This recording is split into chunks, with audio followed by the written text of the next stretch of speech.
obejrzeć. To, czego nie obejrzeliśmy z Gamescom 2023. Poniedziałek będzie chodzić. No, zobaczymy. Te wszystkie temperaturki. A teraz zobaczmy, co się działo na Gamescom i nasze zaległości. From Germany and welcome to the biggest gaming convention in the world from the largest Xbox booth in Gamescom history. That's right, Maxi. More than 45,000 square feet, 39 titles, 150 gaming stations, and 3 massive theaters. This epicenter of gaming is our home for the next 3 days as we catch up with some of the minds behind the most anticipated titles. Plus, we'll take you on the floor as fans from around the world get their hands on the newest games, expansions, and updates coming to Xbox and PC. And today we will hang out with Todd Howard and Pete Hines of Bethesda to talk about Starfield. Tak jest, Starfielda mamy, Diablo 4, jakieś ID od Xbox, nie wiem co to jest w ogóle. Później mamy 33 Immortali, Flight Simulator możemy sobie skipnąć, Age of Empires 4 możemy sobie zobaczyć. O.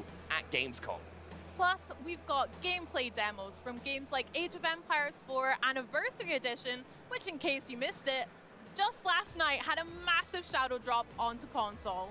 That's right. Yesterday's opening night live was epic. So if you didn't see it live, don't worry. Let us quickly bring you up to speed on the Xbox headlines. Starfield, the opener. What was going on? It was unbelievable. We got to see that live action demo for the first time, and the reception that it's gotten from not only at opening night live, but also here on the show. No też bym chciał, żeby u mnie było 20 stopni. Incredible. It just looks exceptional, and like things that people are getting to experience at the Starfield Theatre, which we'll talk about in a little bit, right? It's been amazing. You've seen everyone coming out there like super excited, and as you can see from the trailer, it is just stunning. Yeah. One of the most anticipated games, I think. I know. I'm so jealous of everyone that's already been in the Starfield Theater. Like I'm going immediately. Chociaż w sumie też będzie u mnie od poniedziałku 21 stopni, 19, 18 i później znowu wróci trochę wyższa. Finally on consoles. I love playing Age 2 on controller and things, so having fan favorite Age of Empires 4 now available is so exciting for Xbox Series X, S, and Xbox One too. Yeah, but we also got love for the PC fans, right? So it was our history untold with the first gameplay trailer that we saw back when we announced it in 2022.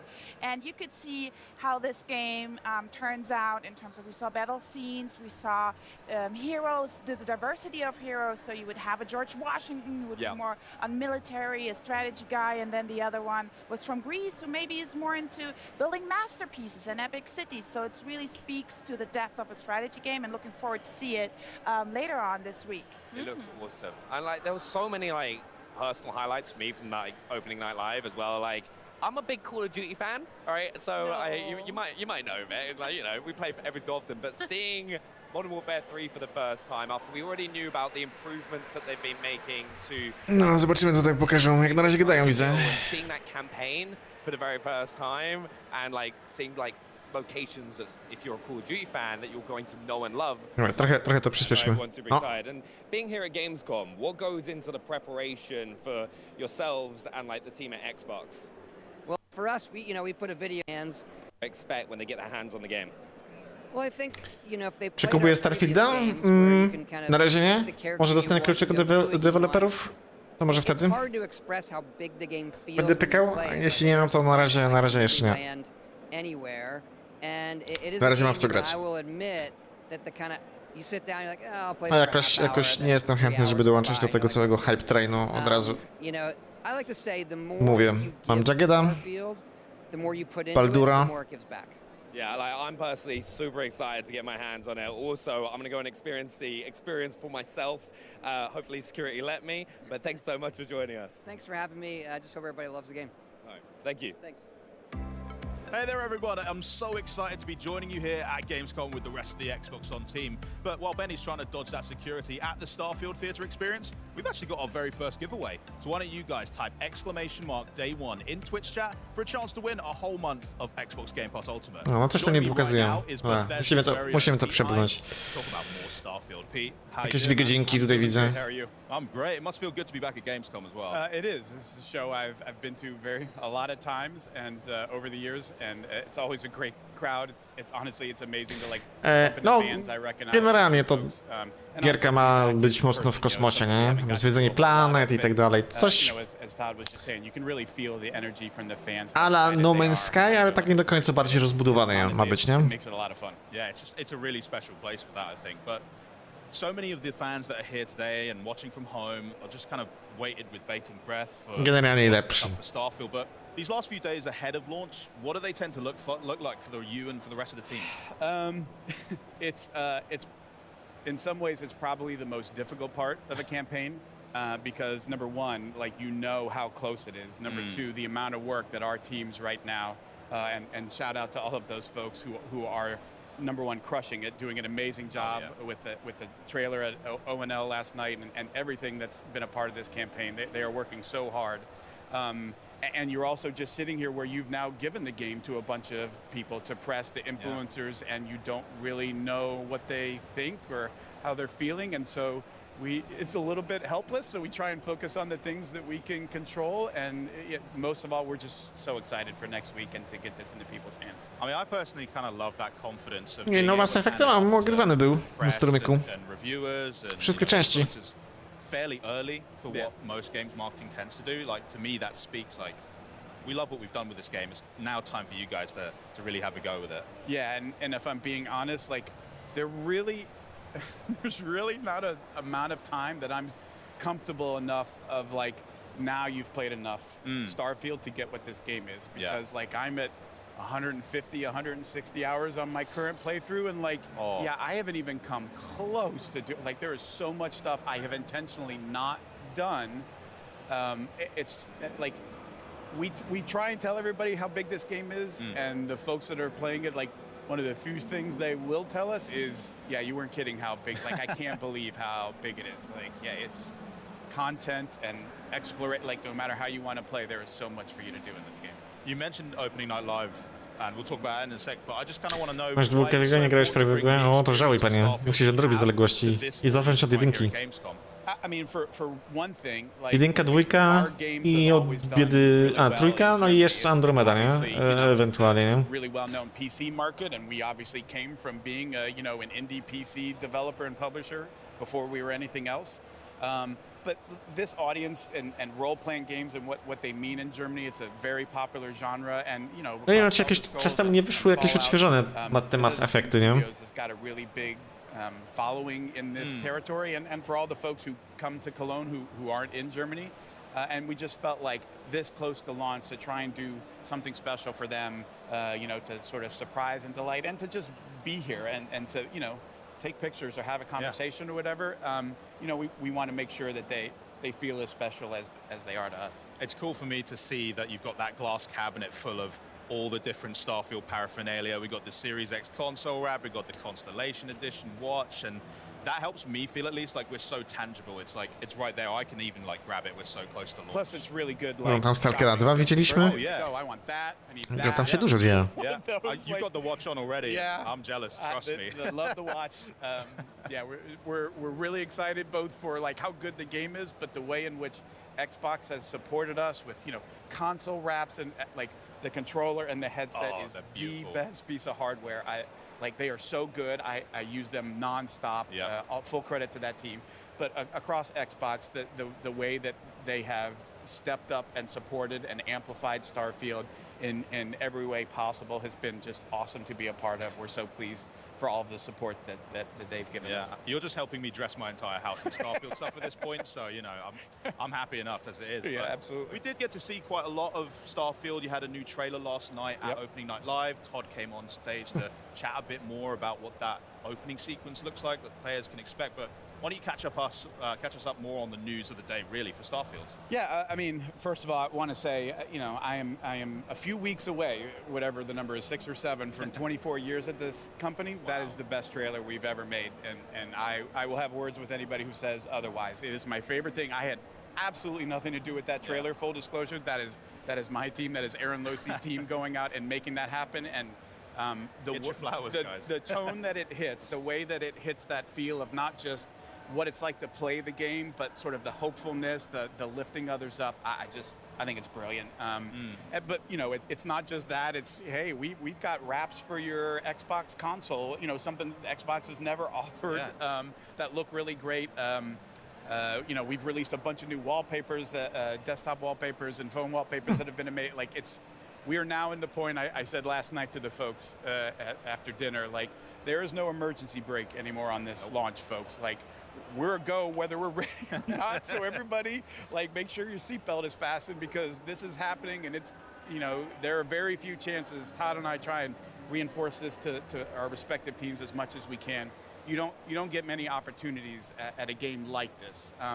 Games of any kind, you know, is a finite number for anybody in development or publishing. But for something like this, for as special as it is, for as long as I've been here, and to see what these different launches are, you can tell when something special is happening. And I think Starfield is that. And you know, I really have tried to emphasize to our teams, like, amidst all of the hard work, like, please find time to enjoy this, because you never know when you get another chance to be a part of something as special as this. Talking about the stewardship that you and Todd have over this team to bring something like Starfield to players out there, and it often gets described as, oh, it's an open world game, but that feels like a bit of a disservice, because it's not just the one world, it's thousands that we can explore, and just sprawling open world experience across like a real good portion of the galaxy. I mean, what is it like to actually have to lead a team on such an endeavor as that, where it's grand scale that we've seen and all the detail as well? Yeah, I mean, you know, as you all have seen, as you've watched how we've talked about Starfield, it really required us to push ourselves in terms of how do you get the rest of the world to wrap its head around a game of this size and scope. I mean, it is literally, it feels when you're playing it almost like there are a bunch of different games inside of one game, and I get to decide how much time I want to spend in a way that you haven't really seen in a Fallout or Skyrim. I mean, those things are still, you know, oh, I can spend all my time just picking flowers in the Elder Scrolls. Like, yes, you can, but it doesn't feel as wholly different as, like, the entire space game that exists, the entire live on a planet, just like the freeform exploration, the combat, the which factions taking sides, the player. It's just amazing to see it all, how it all comes together, but explaining that to folks in a way that is digestible. You know, it's how you end up with something like Starfield Direct, which, I mean, it's basically a feature film that we created just to explain to folks and to talk to folks about, not just explain what the game is, but do it in a way that I just thought was really authentic, and hearing from the people making it, how they think about both creating it, how they think about playing it, and seeing the way that resonated with players, I think was really special. One thing that really grabs me, I think, is the love that's being poured into like Radiant Quest systems, and just allowing those new and unique experiences for people to have, no matter where they are in the galaxy, whether they are just flying around in space, whether they are out there just Oni naprawdę to cały czas gadają? No damn it! Flora, etc. It's a really cool way to involve them in new stories that they perhaps weren't searching for, but now they're being like collided into, and it's just juicy. You want to dive. And then because we made an irresponsibly large game, we take it to another level that I think, and this is one of the things I'm looking for. We've seen it ourselves. Like, I was just talking to a couple of folks from our Benelux office who were like, you know, they've both played, you know, about the same amount of time, like, you know, 40 hours or 60 hours, but their experiences were like, we didn't do any of the same things at all, like not even close. And just with that, and then the whole, like, locations aren't the same for every person. Like what you and I find going to explore this planet, I can't just tell you, you should go here and land here and find this. Like, yeah, that might not be there for you. Like, you get to find and have an experience that truly feels like your own, in a way that I think folks are gonna really enjoy and appreciate. Yeah, I mean, we got a little bite of that in the Starfield Direct, like you mentioned. I mean, Jamie Mallory literally coming out and saying, oh, well, hold my sandwich, I'm grabbing them all here. And it's just, it does speak to that unique way that every player can tackle whatever situation they do come across, or even just back down to character creation. And that's that jumping off point of deciding, here's what I'm going to start off as. I have no idea where that journey is going to take me and how it might change me as a player, me as a character in this game. And it's all really fascinating. But what are the sorts of way that you tend to play it? I mean, I know you've poured in some time now, but... Well, look, when we're in this phase and like leading up, I I don't play like I would, like, I don't play like I'm about to when I get back home, where like, okay, now I'm going to start like this is Pete's you got a job to do right now. Up to this point, it's been Bethesda's character, and sort of the way I've approached it is sort of testing. I mean, I've been doing this for a long time. I've been interacting with our players playing Bethesda Game Studio stuff for a long time, so we know how they think. And I talked to damn. Jamie E3, and she's like, I don't get this. Like, Ładnie to why is wygląda. this such a thing? And I said, Jamie, what you did is you tapped into the silliness factor that like you sort of tend to forget. Like you talk about Starfield, and but it's still fun. Like it's supposed to be about fun, and you put your finger sort of right on the pulse of the kind of nonsense that our players love to get up to, because we make a game that is about freedom, right? Like we embrace chaos. We give players more freedom than I think in a game like this than people really dare to in their games. Like that's part of what makes Starfield special. And look, that creates situations that we have to do a lot of work to make sure like this doesn't break, this doesn't create problems. But the payoff for that and like what players are allowed to do, like, wait, I can do this? Like I can spend all my time doing something as ridiculous as this? Yes, like if that's what you want the game to be about, that's what you should do. But we want you to go Zbieranie kanapek. try all of the different ways, because it's really not about like our story or how we want you to play. It's about how you want to play. So when I play, I spend time like I'm going to spend a week and not land on a planet. Like, what's it like to just be in outer space, spend all my time in outer space, landing on star stations, derelict ships, doing all this stuff. And then I'll be like, okay, now I'm going to go land in this city, and I want to see how long I can spend not leaving this city. Like, how many factions can I find? How many quests can I do? And I'll get to decision points where it's like, look, you're about to, like, you have to pick a side here. And I'll make a save, and like, I'm going to play this way, and I'm going to go 2 hours down the road just to see, like, how does that feel? And then rewind and play it 2 hours the other direction, just because I want to know, like, what should our players expect? How does this, and just trying to do that in as many ways as possible. Just land on a random planet and just start walking. Like, what's this like? How fun is this? And the more of it you do, the more you find, like, there's 1,000 hours in this version of the game alone. Like, if you don't even touch it, it's crazy. And like, my one piece of advice to folks is do not ignore your activities. Like that's almost, it feels like throwaway stuff that the game is giving you. Like there is some amazing stuff in there that doesn't even feel like a real quest, but like will take you to some amazing places and amazing stories. We encourage you to play this like any BGS game, which is like, do what you want, go where you want, test the game. You know, be the kind of player, the kind of person you want to be. O, czyli zachęcają tak jak Get chills thinking about what I'm gonna get out. Baldur's Gate. Ciekawe, ciekawe. Stories and how people choose to express themselves in this game. It's going to be amazing. I got one more question I just have to ask you. Okay. I know you're a fan, but are Arsenal going to win the league? Yes. You heard it here. Thanks again, Pete. Gotta Remember, though, you guys can play Starfield day and date on Xbox Game Pass and PC Game Pass starting September 6th. But if you can't wait that long like me... O, jeśli ktoś ma Game Passa, no to 31 może. Premium upgrade or the Constellation Edition. But coming up, we've got Blizzard here to talk Diablo 4. We're celebrating 10 years of ID at Xbox titles, and Phil Spencer himself is going to stop by to talk new releases and what he can't wait for fans to experience here at Gamescom. O, nice. I love this part.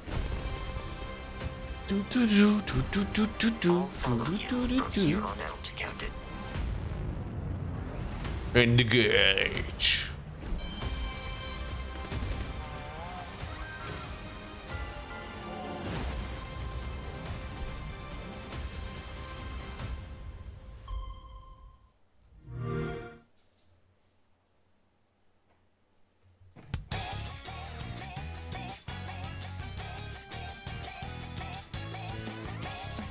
Would you believe me?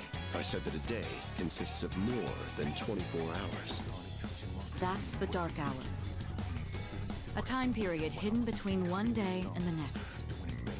What are you talking about? What happened to our school? You saw them. Those creatures. We call them shadows. They only appear during the dark hour and attack anyone who roams free outside the coffins. Shadows can only be defeated by persona users. It's our job to defeat them. Krystyna, 4 czy 5? Exciting, huh? We've prepared an evoker for you. We'd like you to lend us your strength. Come, persona!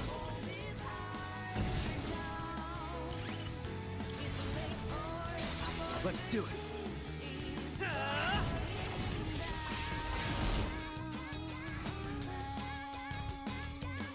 3. Nice. Why, hello everyone! I'm so excited to be joining you once again for Gamescom with the rest of the Xbox On team hosting the crew. Now it's time to head to the lands betwixt the high heavens and burning hells, and to be totally honest, I can't think of better guides than Blizzard's Rod Ferguson and Chris Wilson somewhere next to me! Hello, hello, how are we both? Are we well? Oh, fantastic. Good, love that. Right, Chris, I'm going to come to you first. So, Diablo 4, Season of Blood, was all over Opening Night Live last night, but I want you to wrap up some of the key announcements that fans should be super stoked about, just in case they missed it. Sure.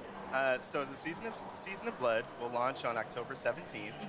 We're really excited. The reason why we named it the Season of Blood is we're actually going to be bringing vampires into the world of Sanctuary. Well, yeah, makes, but it's not like you're turning the whole place into a bright red swimming pool. There are other reasons. Sam wygląda jak taki wampir, kurde, szpiczasty te uszy We ma. have a new quest line. There's going to be a new villain, a vampire villain who's basically bringing his minions into Sanctuary. And you as the player need to obviously thwart this threat. And in doing so, you'll partner with a vampire hunter, voiced by Gemma Chan. Yeah. So we're super excited to have her join the cast, the talented cast of voiceover actors on the game. In addition, you'll have access to new vampiric powers. So that's really going to change up the gameplay for our players. Yeah, big time. Really excited about that. New legendary weapons and items that you can collect. Yeah, new the hunt uniques. begins all over again to find them, huh? Precisely. So super excited. October 17th will be a big day. Brilliant. It's going to be so good. And Rod, I hear that on top of everything else you've got going on this week, that there's something that you brought specifically to the show here, and that's a trivia question that you want to pose to Twitch chat, which, by the way, Rod does have his eyes on chat. I think he's very distracted. So if anyone wants to pass a message on while you're doing this, I know, it's then very go distracting for it. to watch the chat go by as we're talking. I do have a question, and he almost ruined it. So I was watching. I made a point not to. I didn't know. The question is, we announced last night that Gemma Chan is a character in the Season of Blood. What is the name of that character, the vampire hunter, who is going to guide you through your journey of the Season of Blood?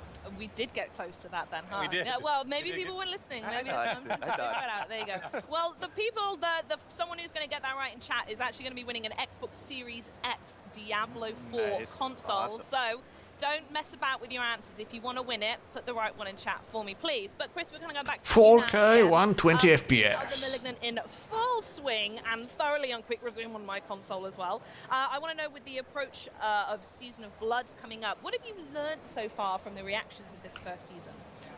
So player feedback has been very important to the team. So throughout development, and obviously as we kind of got through launch, we've been very keen on understanding what are the emergent themes, what are the things that the pain points that players are experiencing, and how do we fold those fixes into our future seasons. And so for Season 2, there are a number of quality of life improvements that we'll be adding, in addition to all the really cool content.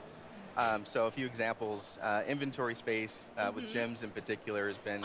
Because I do find myself going back quite often going, I like these, I do something with them, but you just need to get out for them. Exactly. I like picking up everything. Even when I get to high level, I'm not just picking up the yellow stuff or the red, I'm getting everything. So that's a good one to know. Yeah, so we'll be making some changes there to make that easier for players to manage. Similarly, there's some improvements around our resistances system, how we manage resistances. O, w końcu zaczną działać może. So yeah, just always trying to look to improve. Może reski w końcu zaczną działać w Diablo. Pain points and how do we make that better for the future? I think the Renown system is something that's a real great example of that as we go through the different seasons. So at launch, the Renown system, which was go do all these different things in the world. Well, when at launch, we intended for you to do everything every season. Yeah. And we heard lots of feedback in the preseason, oh, we don't want to find the altars of Lilith. Oh, we don't want to clear the map again. So for Season 1, we made a fix, and now you took that with you. Now during Season 1, we're hearing oh, we don't, if we completed it, just mark it completed and let us move on. If I've got my shrines, let me keep the shrines, please. Let me, and the side quests, and so that's what we're doing for Season 2, is that all that renown is coming forward. So whether you did it on the internal realm, did it on the seasonal realm, it'll be done in Season 2. So the completionists are thrilled. Yeah, so they'll start Season 2 with all those Paragon points, all those ovals. It'll be so much better. Oh, amazing. That sounds fantastic. In fact, I want to come back to you, Rod, on this bit as well as improving those bits and pieces throughout the seasons, as you've mentioned. You're also, and have announced that you're working on the end game experience in Diablo 4. So I'm wondering if you can tell me a little bit more about that. I'll be totally transparent. I'm not there yet myself because I'm still doing all the bits on the side. I get very, very interested. So what is the end game experience and how's it improving? Well, the end game experience is that part we talk about generally from level 50 to level 100. So usually when you play the campaign, you finish about the mid-40s to early 50s. And so one of the things we want to do is, as we've been, looking at the different seasons, each season we want to keep enhancing that end game, give people more things to do. And we're doing that for season 2. We're introducing these 5 additional end game bosses that along the way that you have these milestones that to start at level 55, and as you go up, you have this new boss to go after to test your build and challenge. But what's really cool about them is that they actually will drop uniques, and are uber uniques, which have a very low drop rate. These have a much higher drop rate of those, things those unique things that can really make your build shine. And so that's going to be really exciting to be able to go and farm those uniques from those bosses. And it even leads into season 3. We're not really talking that much about season 3. Oh, darn it, I'll just go then. But no, we've already talked about leaderboards, and that's something that we're really excited about for season 3 is, so again, every season we want to be like, okay, how can we continue to make the game better for players? And Endgame is one of those things. Yeah, and then vampires. Yes. Point number 2 on the list, vampires. And vampires, yes. So, I mean, it's all about the blood. Exactly, it's season of blood. There you go. So the last thing I want to ask is, if anyone in chat or anyone anywhere has been in any major city in the last 6 months, you will have absolutely seen some of the Diablo 4 mega marketing that's been going on. You've also had collabs with Halsey, Megan Fox. If you're in Berlin, there was a Lilith statue. In London, we had a chocolate shop. So I'd love to hear from you both what it's been like to see and feel Diablo 4 turn into this like cultural phenomenon and this iconic game that it is. Yeah, it was really important for us as we think about the marketing for Diablo. Is like, one is we wanted a game for all players. We didn't want it just to be about, oh, this is for the ultra core. We wanted to make sure that anybody could play Diablo 4. And as part of that, we wanted to raise that out of the industry genre sort of marketing and get into sort of that sort of pop culture entertainment. And so that was a big thing for us. And with 12 million players and 1.3 billion hours played, like, those are some good numbers. Yeah, I like that. So it was pretty awesome. And to see even like Whoopi Goldberg, mad at me because it didn't support it on the Mac. Like it was very surreal moments. What happens when Whoopi Goldberg gets involved and is unhappy? I don't know, but she apparently was not happy with us. You didn't have a crisis com plan for that one? No, I mean, we sort of reached out to say, like, we can help you with this, but anyway. So it's those sorts of things where you just go, like, this is crazy, the level. And, when we saw that Halsey and Suga collab, and there's a chance they could be nominated for a Grammy. Like, that's crazy, right? To be part of video game marketing. But that was really what we think about Diablo is like, it's been around for 26 years, and we really think of it more as an entertainment, it's part of entertainment industry and not just the game industry. And it was really nice to be able to elevate it while we were launching. Oh, amazing. And especially welcoming everyone to hell was inspired, I must say. I know, though I'm Canadian, I had nothing to do with the Canadian wildfires that sort of gave us the smoke in New York.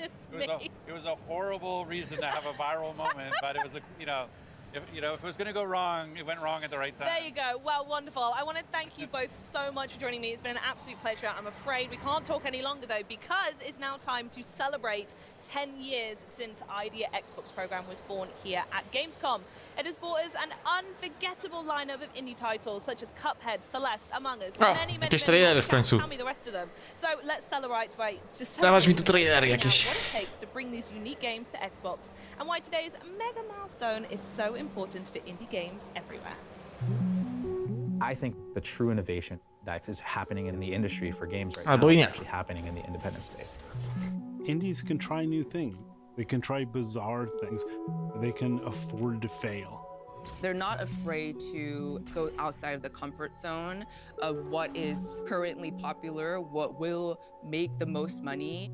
It's often generated by an idea that's grown from a personal experience or personal desire to play a specific type of game. Big studios may be risk averse when it comes to trying out new things, new ideas, new features. Our independent developers are the ones who are really tip of the spear for a lot of that. They're taking risks, they're bold. They're the ones that are really doing the things that are innovating and helping to attract and welcome more people to the space.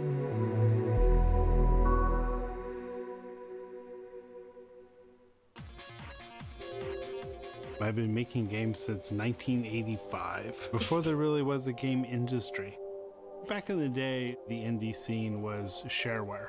You know, you put shareware on a floppy disk and you get it out there to as many people as possible. You could always make games, but getting them in front of people was always a problem. There's a lot to do because true indie developers are responsible for the game, obviously, and then also marketing and PR and distribution. We all came with this kind of old school mentality that you needed a big publisher, you can't build your own team, and all of this mindset that kept our thinking a little bit too small. And I think a lot of that changed in the early 2000s with the rise of things like the Xbox program and Steam and all this stuff. It was really a different time. We were just at the dawn of digital downloads. And today, it just seems like hard to even imagine that there wasn't a world where everything was digitally downloaded. But Xbox Live Arcade clearly showed that like digitally downloading games was like an amazing way forward. The first games I worked on for XBLA were Joust, Robotron, and Defender. But quickly, developers saw this amazing opportunity. Like, wait a minute, I can make a game for a couple dozen megabytes and sell it directly to consumers for $5, or $10, or $15.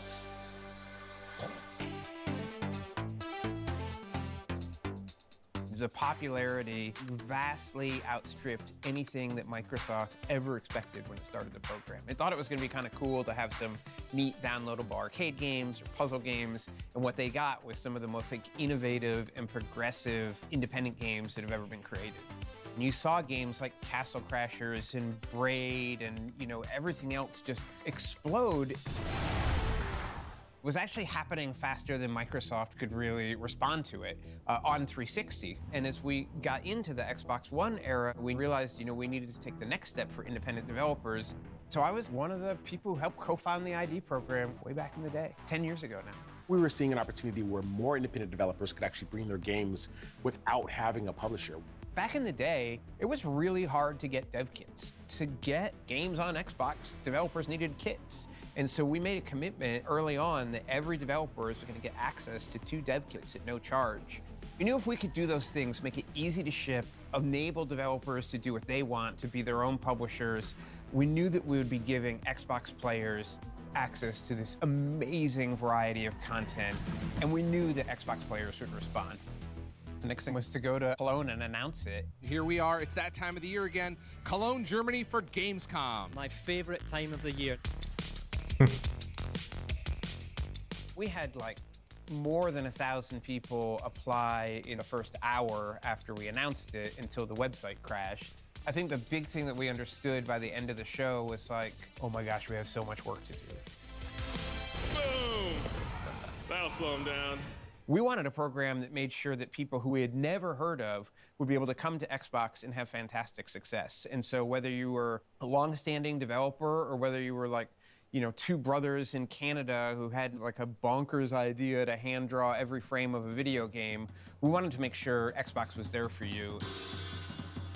Our original team started off with my brother Jared Moldenhauer and I always wanting to make a video game. And as we got through some initial ideas and some initial concepts and how the game was going to go, we pulled in my wife, Maya Moldenhauer, and we started as this small, tight-knit team and expanded from there.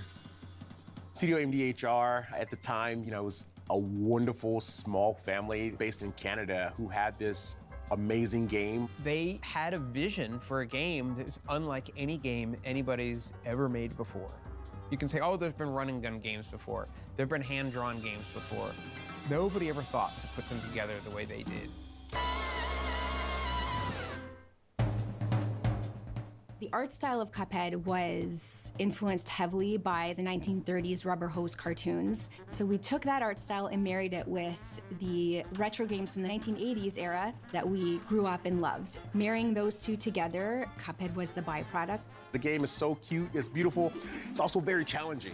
It was less a choice of us wanting to make the game hard just to make it hard, and more of the fact that Cuphead had to be hard to be a fun game. We had to love every aspect of what we were doing, and that means every creative decision had to be something we truly loved. The thing that stands out in my mind was we were down in LA at E3, and we were announcing Cuphead. They announced the date, and everybody goes crazy. It was just such an amazing moment. That feeling is still very raw. I almost get choked up sometimes when we talk about it because, you know, we talk about how we had put so much on the line.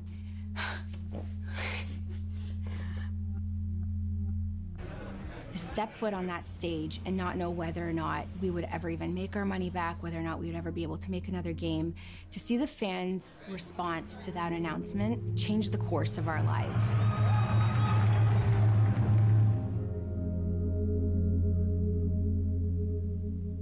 They've had so much success now. You can get a marionette, you can watch a Netflix show, you can get like a, a pencil case. It's so cool to see Cuphead everywhere. But in a lot of ways, it was kind of like the prototypical, what we were hoping was going to happen when ID at Xbox started. Hello all, thank you for coming to this very important informational meeting. O kurde, co to gołąb?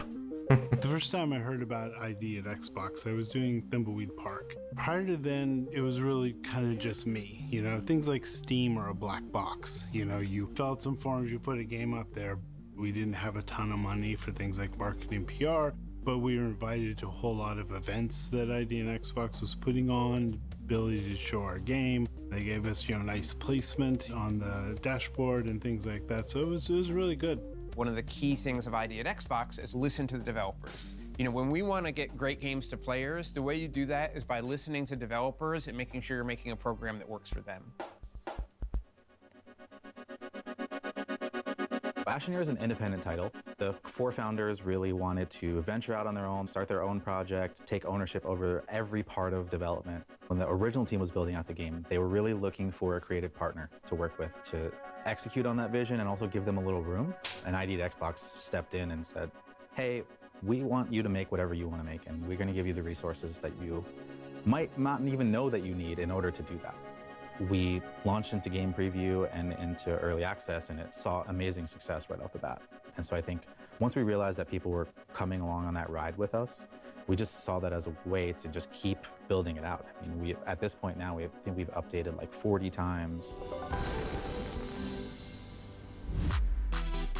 Over the 10 years of ID at Xbox, we've been reaching developers, having a lot of cool developers bring their games to the platform. But we also recognize that there's more that we can do to reach our underrepresented developers. The mission of the Developer Acceleration Program is to empower underrepresented developers with the information and resources needed to bring their creativity, innovation, and originality to Xbox. We're talking about teams, including but not limited to studios led by women, studios led by people of color, studios led by members of the LGBTQI+ community or indigenous people. There's a studio that's focusing on accessibility. Hello, little fella. Another group of developers that we support through the DAP program are developers in parts of the world that are underrepresented from a game development standpoint. I recently had the chance to attend the big festival in Brazil. There's a studio called Sue the Real. They're making a game called One Beat Men. This is a game about Afro-Brazilians and beatboxing. Raji is a game by Nodding Head Games from India. They made this beautiful game. It's an action-adventure game revolved around this young female protagonist. There's a lot of adaptation from the mythology from India. It's just very authentically Indian. A Space for the Unbound, which is a game from Indonesia, is a really, really beautifully crafted game. It's just a really nice gameplay experience where you get to learn about a different culture. As we start to empower more of these studios to tell more of their stories, I think we're going to see more diversity in the games that are coming to the platform, more diversity in the gamers that are playing these games. We made this little program to try and enable developers, and it's awesome, but developers are the people should be thinking about.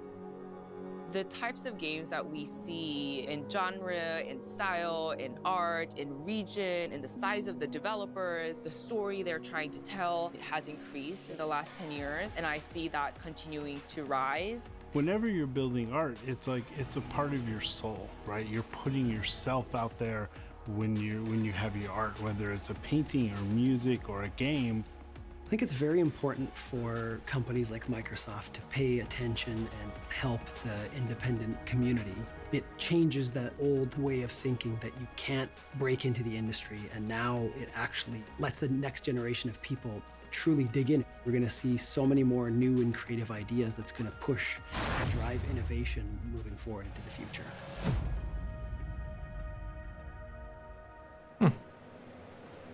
Joining me now is a true champion of indie titles, Mr. Chris Charlotte. Chris, how are you doing today? Oh, I'm doing great, thank you. Awesome. It's so good to have you here at Gamescom and chat to you where it all began for Idea Xbox. 10 years ago, in 2013, Idea Xbox was born at Gamescom.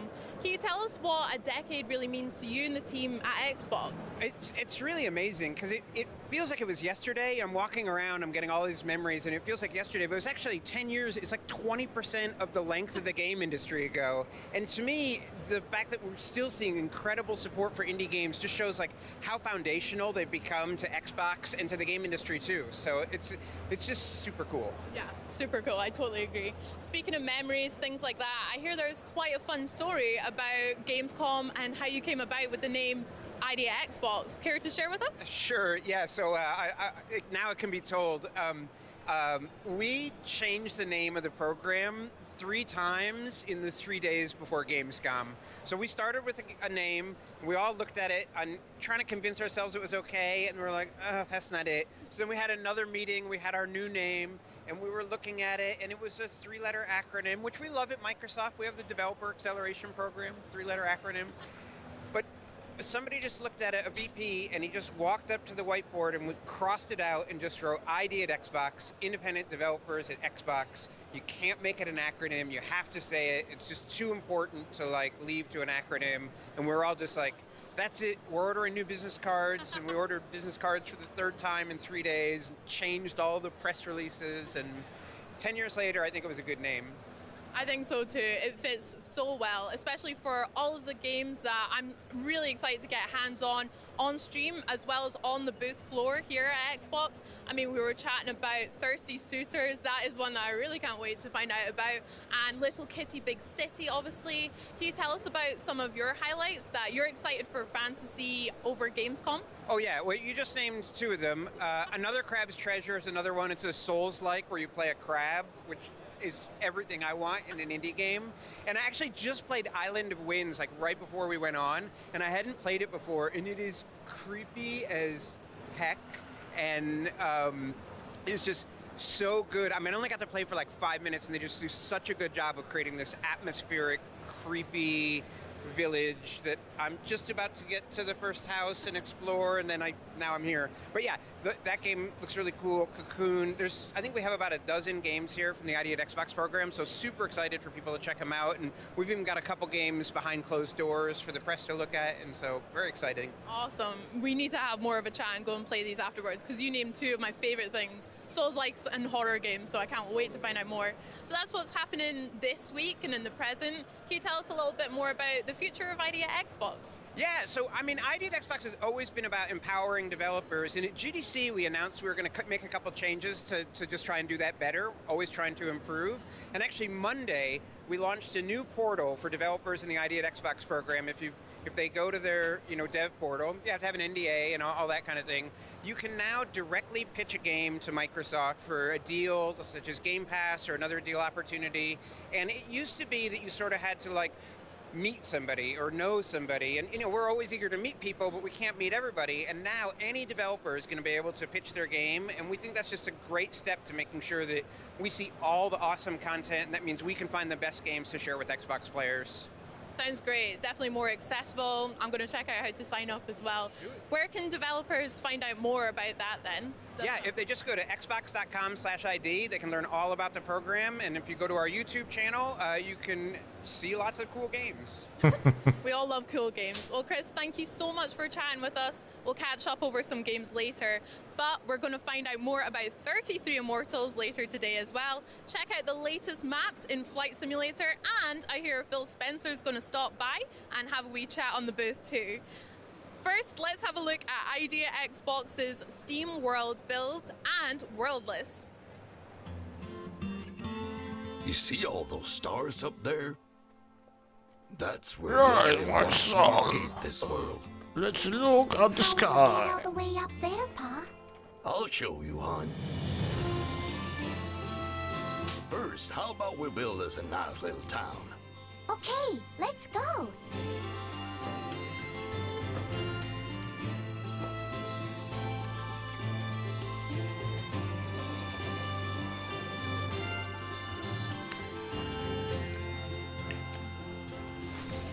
We'll need the help of a whole lot of steambots to make sure we get all the resources. How will we do that, Pa? We're gonna find all we need deep in the mines.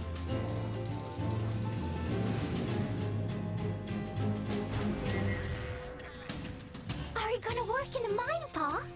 No, I'll leave that to the professionals.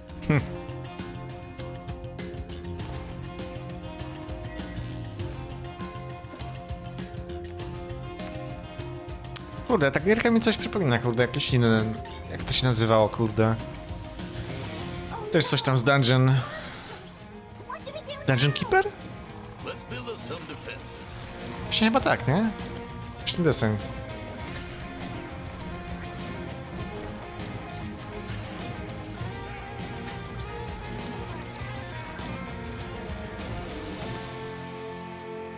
Hey, what are you doing? They're collecting pieces of our rocket, hon. Wow! When do we leave? Real soon, hon. How about you search us a new home? Hooray! I'll be at the observatory. I'll look for the nicest, best star. It will also have a movie theater, a roller coaster, and Steam World Build. 1 grudnia 2-3. Nice.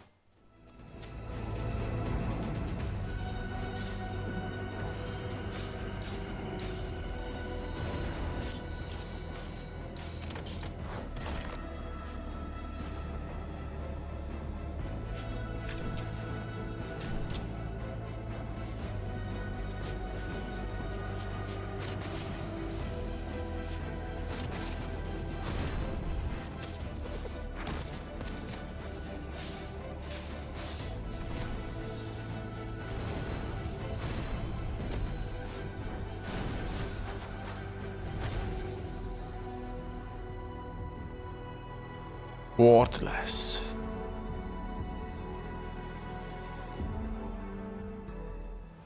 Hello Gamescom, it's Melly and I'm so excited to help host this massive Xbox booth.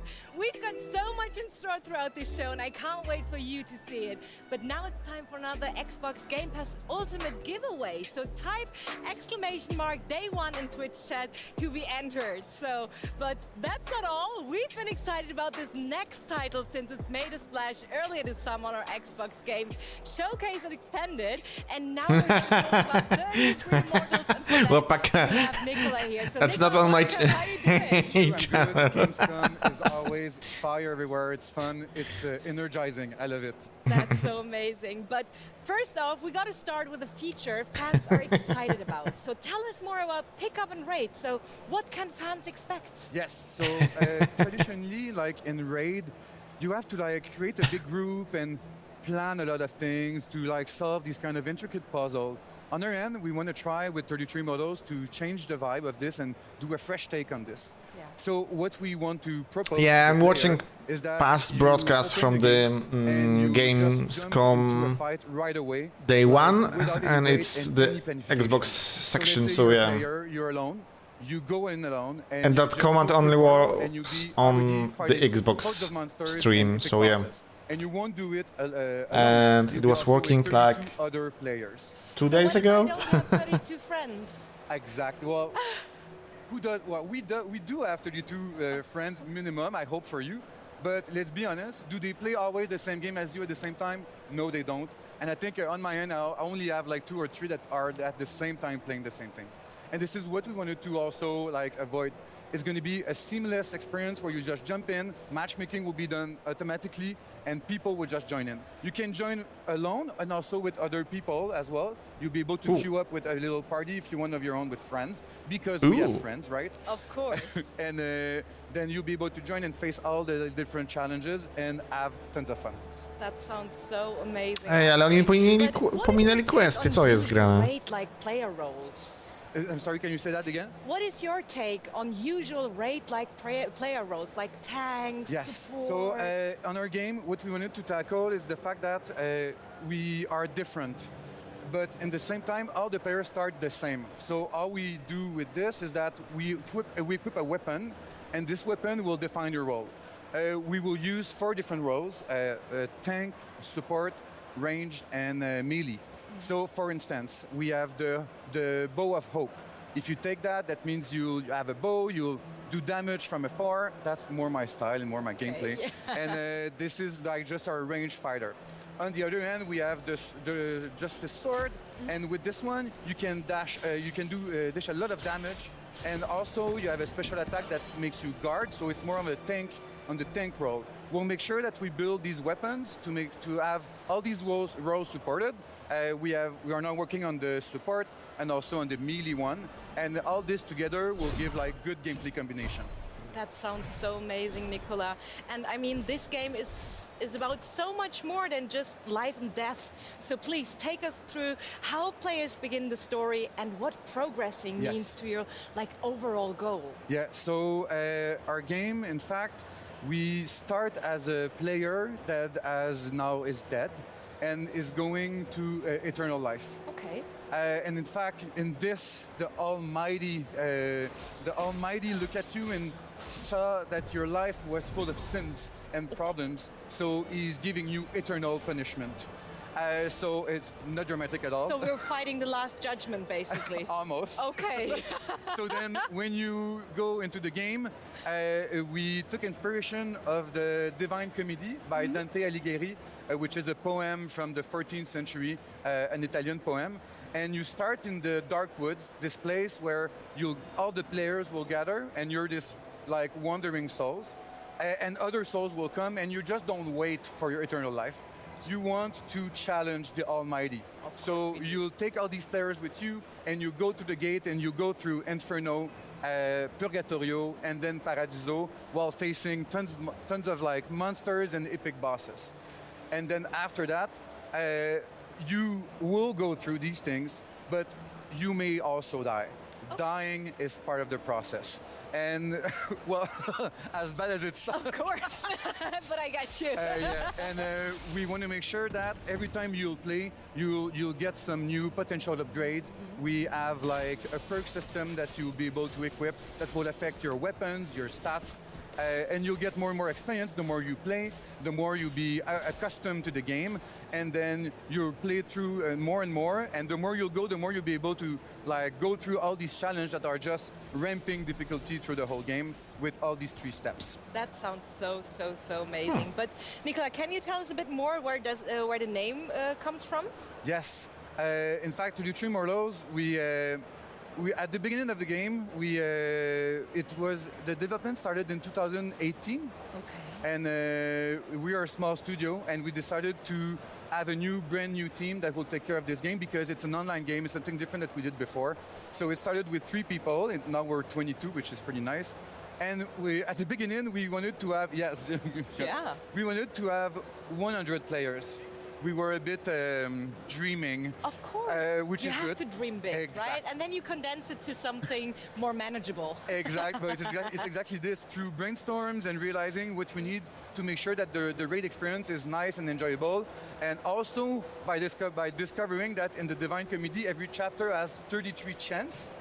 Chants, C-H-A-A-N-T-S.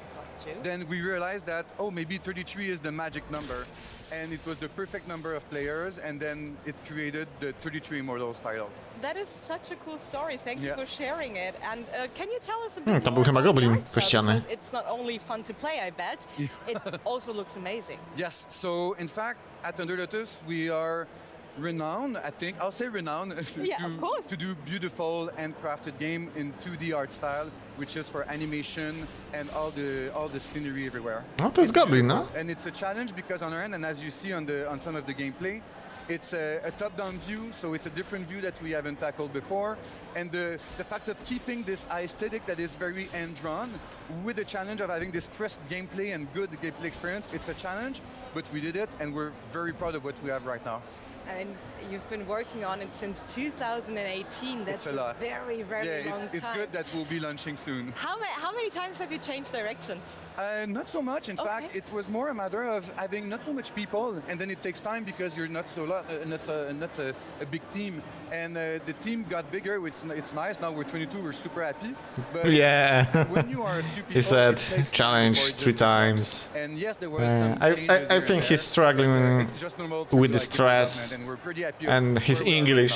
That sounds so Because so, he's so not amazing. So an Nicola, English finally, native speaker. When can get the community get their hands on the game? So when can we start playing? Yes, so we're an online game, so we'll need help and feedback of player before our launching date. So If I was on his place, I was probably the same. I would probably even bigger stress out than him. And you can join our Discord as well to join the community.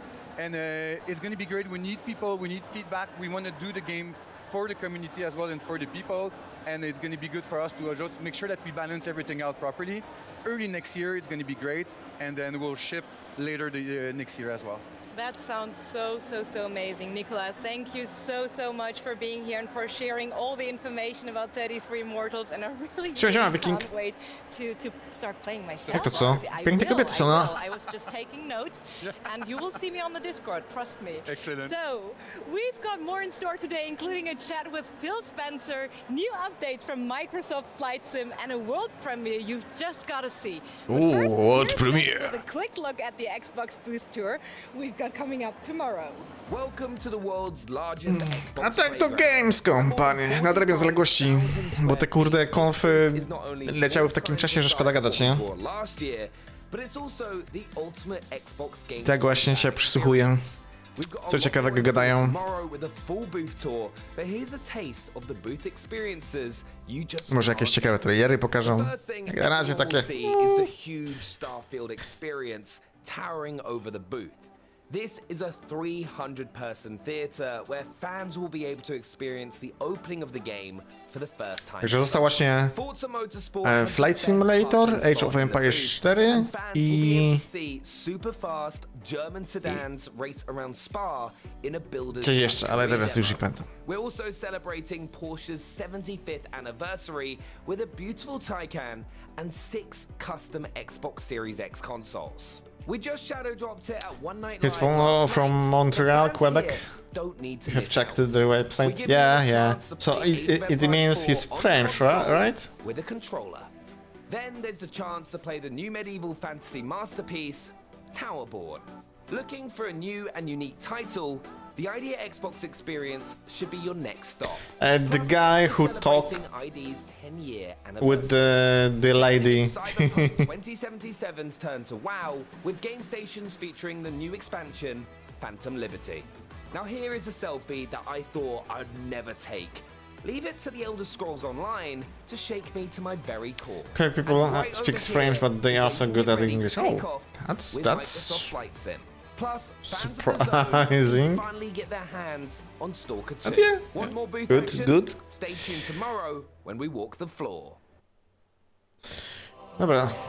Revolution!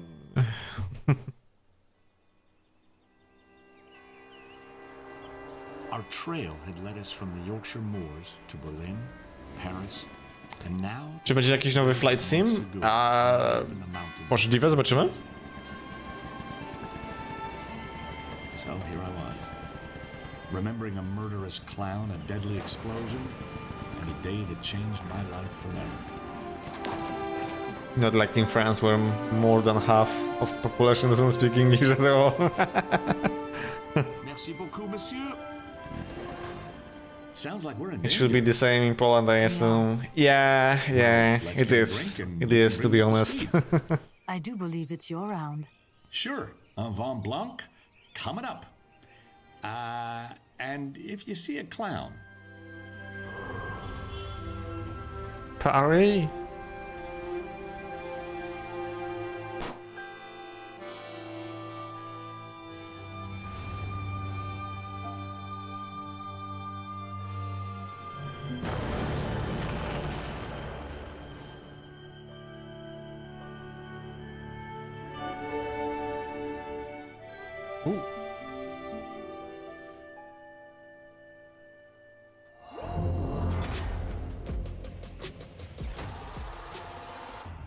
UFC.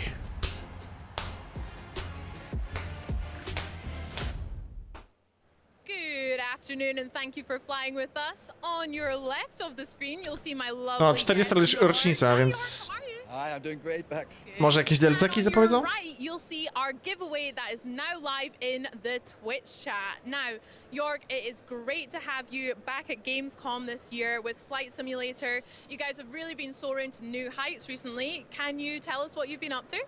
Yeah, I mean, so it's great to be here at Gamescom. Bex, pleasure to meet you. We've been on quite a journey over the last few years with Flight Sim. We just celebrated our 3-year anniversary, and we couldn't be happier. Both the core sim audience really have embraced the sim as the home of their hobby.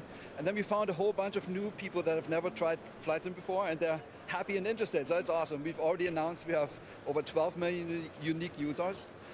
But some of the stats are just incredible. Like there have been over 700 million flights taken. Yeah, exactly, Łapaka. Yeah. Billion miles flown. So that sounds absurd, Exactly. right? So it's 2 million times around the equator. Or if you want to go galactic, you can say it's 120 times from here to Neptune. Wow. Oh, it's incredible. Yeah.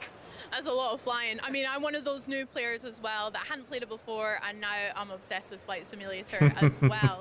And we're back at Gamescom. Last year, you guys really put on a show with an amazing recreation of Cologne, as well as flying helicopters up the Rhine to the Messe where we are here. What can we look forward to this year at Gamescom? Yeah, we love Gamescom. I mean, the vibe of the show, everything here is super cool. And it's so much fun for us to figure out what would make people happy, you know, here in this region, beautiful region of the earth.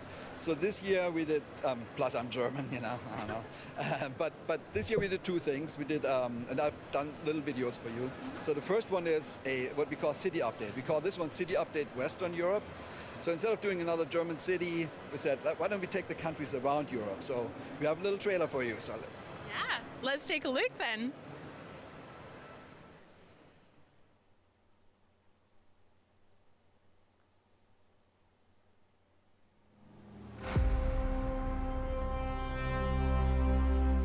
Rotterdam. Netherlands.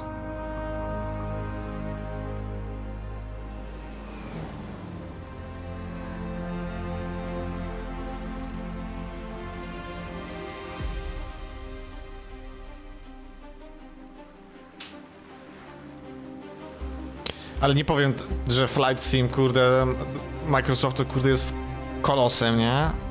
Jeśli chodzi o wymagania sprzętowe. Przecież to są tak detale, które tam są zrobione, to jest masakra. Tyle ci zasobów to wpierdziela. No i cały świat jest, nie? Więc... I ta roślinność i tak dalej, więc... Masakra. Ty, Viking, chyba pogrywasz sobie, nie? We Flight Sima, nie? Czy mi się wydaje? No właśnie, no tak mi się wydawało, że ty lubisz.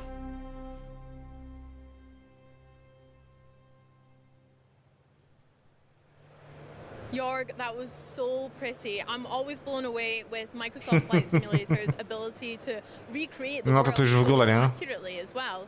But you mentioned 2 videos for us. What else can we have a look at? yeah, the second one is it's near and dear to my heart. So there's a long history of aviation in Germany. It goes way back to the Zeppelins and stuff. And we've explored some of this in Flight Sim already with the Junkers F-13, which was the first metal passenger plane.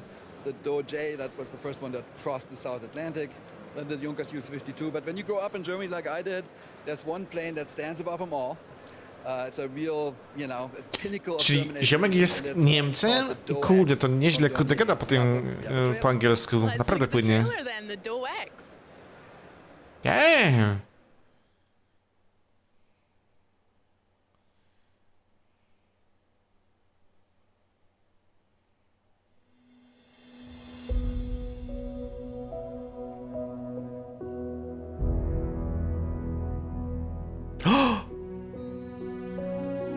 Co to?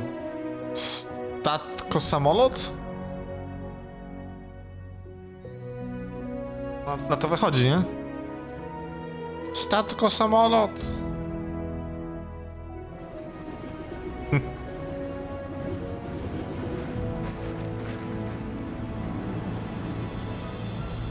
We are flying!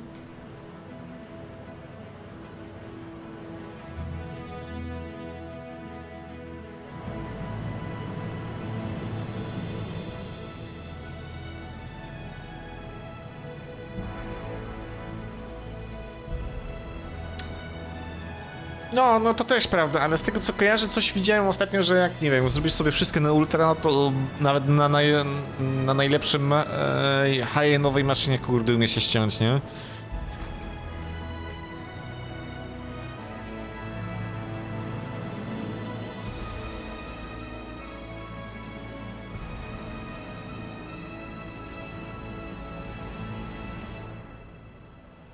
Zresztą ja tu nie widzę, żeby były statyczne. Widzę, że samochody jeżdżą. A, bo wiadomo, bo sporo rzeczy AI generuje. Oh my goodness, I can't believe they could fly something like that. I mean, those wallpapers alone are fantastic. The city update and the Dorney, it looks so cool, especially the airport that a lot of us flew into here at Cologne Airport. It looks so cool. You must be so proud of it. When can fans get their hands on it? When's it's releasing? Well, so for the airport was for the people of Cologne. We made the Cologne Airport. Here we go. Enjoy. Yeah, so just about the DoX a little bit more. So it was designed by famous aircraft designer Claude Dornier, and it was actually the idea was to compete with the big ocean liners of the time. Think Titanic and, you know, the ones that made it. So they built 3 of them, and what was interesting is it was only 3 because it was commercially not successful, but they took a famous flight, you saw it in the trailer, from Germany to South America to New York, and there was like all these awesome pictures of it at the Statue of Liberty and all that stuff. But all those planes were lost, and I really wanted to make this as a local legend, and I'd almost given up. I spent 2 years researching this, and I'm like, oh my god, I can't find anything. And then I was happily finding this individual, Peter Kielhorn, and he is the initiator of the DoX rebuild project, and he's also the president of the DoX Foundation. And they are trying to rebuild the DoX in true scale, in real life, in Hildesheim by the 100th anniversary. So in 2029 it's supposed to be done. And they gave us all the plans and everything. Because typically we have museums and we can visit those plans. Here was nothing. And just because of these people, I just want to say big shout out. That is how we could actually create this plane and preserve it. Because we have this idea of digital preservation in flight sim, where planes of the past that are oftentimes lost can be enjoyed by generations of the future. So, no, ale to prawda, nie? So happy with it. To prawda. Jorg, that's such a beautiful story, honestly. It's so present, the passion and attention to detail that you and the team have in Flight Simulator. It's such a vibrant game from the last few years, but I'm curious what you think makes it so special. I mean, there's a flight sim community, and they make us special. So there's literally hundreds of thousands or millions of people. Their number one hobby in life is aviation. They know everything about planes, and they push us all the time. They want all kinds of details, and they keep saying we need to add this and this and this and this. That has been pushing us forward a lot, and it's super fun actually. And then there's a creator community, is also interesting because we have an SDK.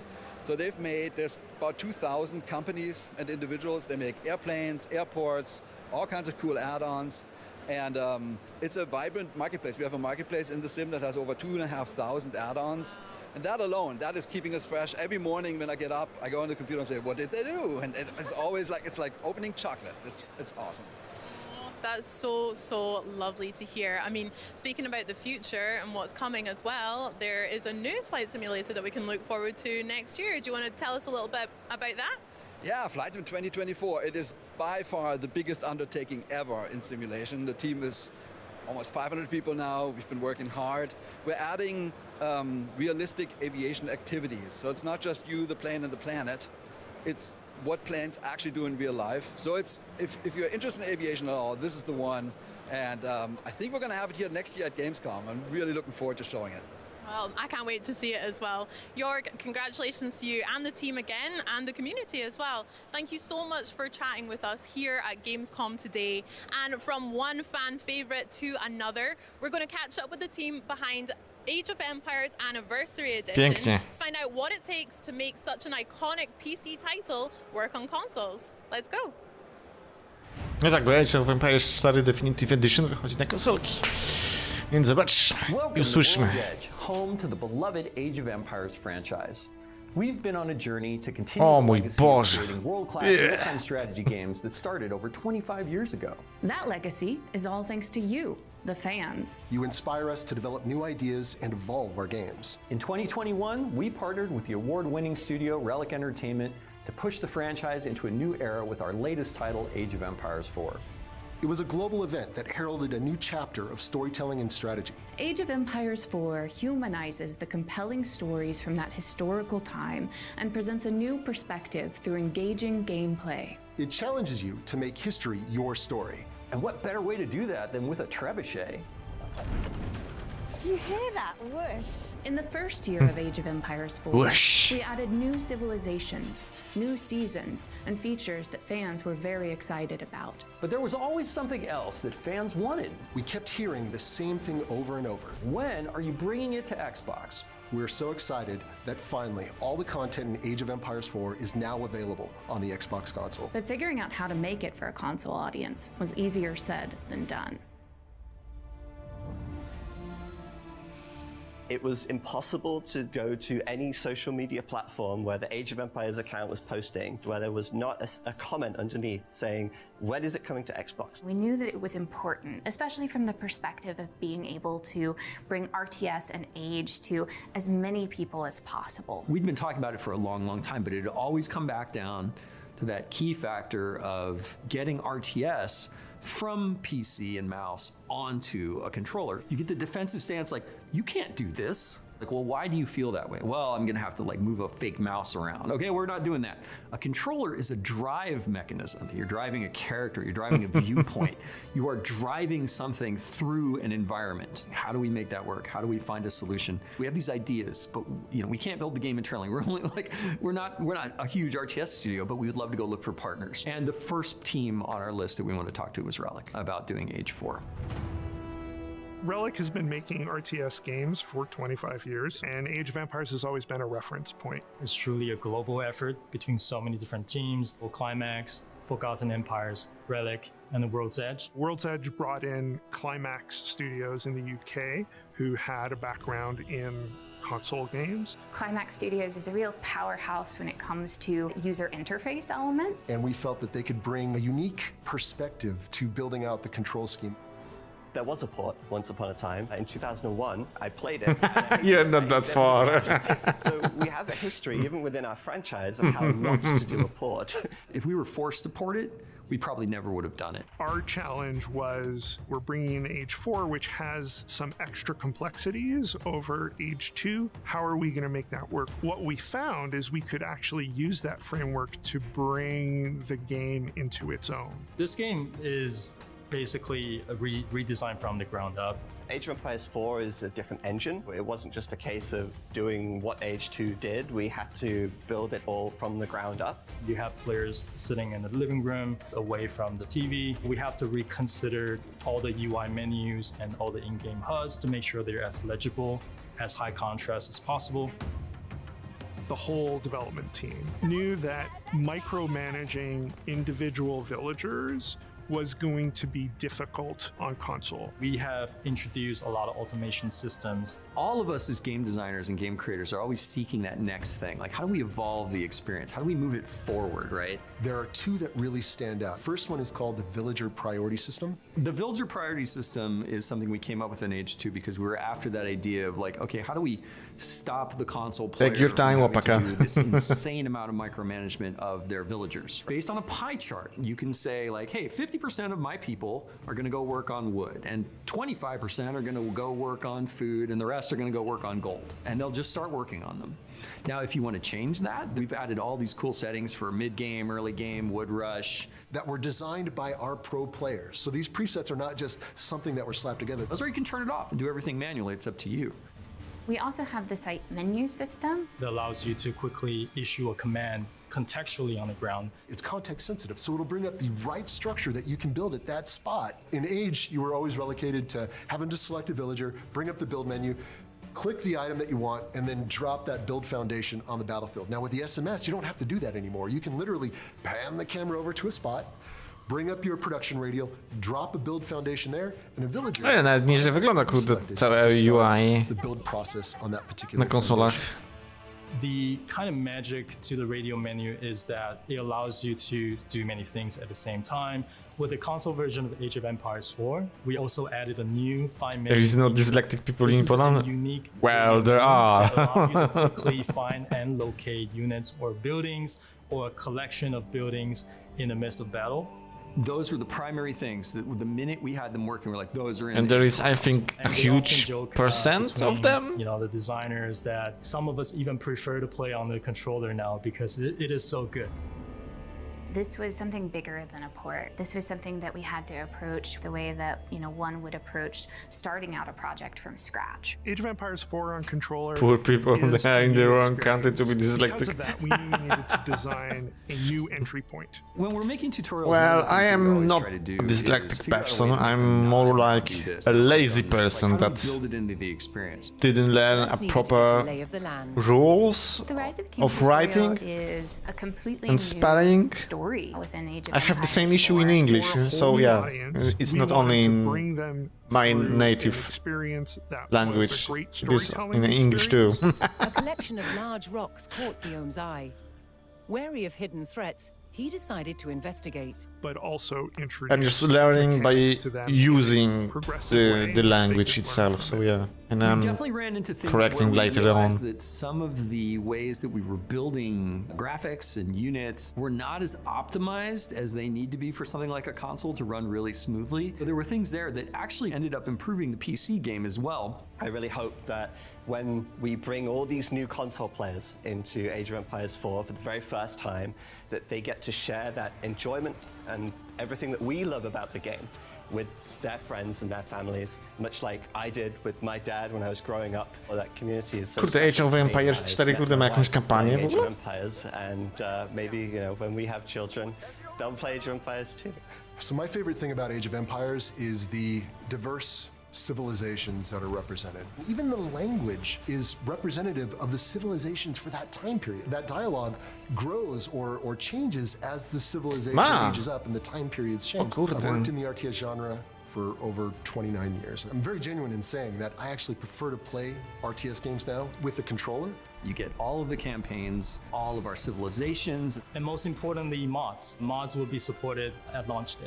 Age of Empires 4 is available now on Xbox consoles and cloud. We took great care and attention to bring this game to console players, and we hope you're as excited to play it as we are to share it with you. There's never been a better time to pick up a controller and start making history. We'll see you on the battlefield.